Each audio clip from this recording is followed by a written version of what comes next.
दोस्तों, झारखंड सरकार ने केंद्र सरकार की वित्तीय नीतियों के खिलाफ आक्रामक रुख अपनाते हुए 16वें वित्त आयोग के समक्ष केंद्रीय करों में राज्य की हिस्सेदारी को 41% से बढ़ाकर 55% करने की मांग उठाई। इसके साथ ही कोयला रॉयल्टी और अन्य बकाया अनुदानों के भुगतान के लिए केंद्र पर दबाव बढ़ाने की रणनीति बनाई जा रही है। मुख्यमंत्री हेमंत सोरेन ने इस संबंध में वित्त विभाग को प्रस्ताव तैयार करने के निर्देश दिए हैं। गैर भाजपा शासित राज्य की अनदेखी के आरोपों के बीच झारखंड सरकार की अब मांग केंद्र राज्य वित्तीय संबंधों में एक नए विवाद को जन्म दे सकती है। झारखंड सरकार ने 16वें वित्त आयोग के समक्ष अपनी वित्तीय स्थिति को मजबूत करने के लिए कई महत्वपूर्ण मांगे रखी है। इनमें केंद्रीय करों में राज्य की हिस्सेदारी को मौजूदा 41% से बढ़ाकर 55% करने का मांग प्रमुख है। वित्त मंत्री राधाकृष्ण किशोर ने रांची में 30 मई को आयोजित वित्त आयोग की बैठक में इस मांग को जोरदार तरीके से उठाया था।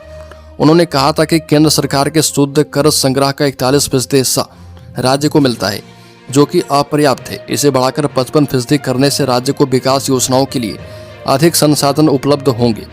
झारखंड सरकार ने केंद्र पर कोयला खनन क्षेत्र की विभिन्न कंपनियों पर 1,36,000 करोड़ रुपए के बकाया राशि का भुगतान सुनिश्चित करने का दबाव डाला है।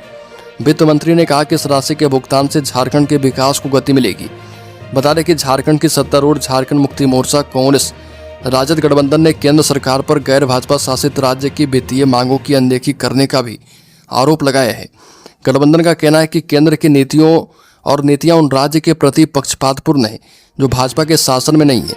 16वें वित्त आयोग के अध्यक्ष डॉक्टर अरविंद पनगड़िया के समक्ष झारखंड सरकार ने यह भी मांग की है कि राज्य के बीच विकास असमानता को दूर करने के लिए कम विकसित राज्य को अधिक अनुदान दिया जाए। मुख्यमंत्री हेमंत सोरेन ने इस संदर्भ में कहा कि राज्य को उनकी स्थानीय आवश्यकताओं के आधार पर वित्तीय स्वायत्तता दी जानी चाहिए। मुख्यमंत्री हेमंत सोरेन ने वित्त विभाग को प्रस्ताव तैयार करने के निर्देश दिए हैं। उन्होंने कहा कि झारखंड की भौगोलिक और सामाजिक आर्थिक चुनौतियों को ध्यान में रखते हुए केंद्र से अधिक वित्तीय सहायता की आवश्यकता है। राज्य की 70-80% आबादी कृषि पर निर्भर है, लेकिन सिंचाई और भूक्षरण की समस्याएं विकास में बाधक है। इसके अलावा उग्रवाद भी एक चुनौती बना हुआ है।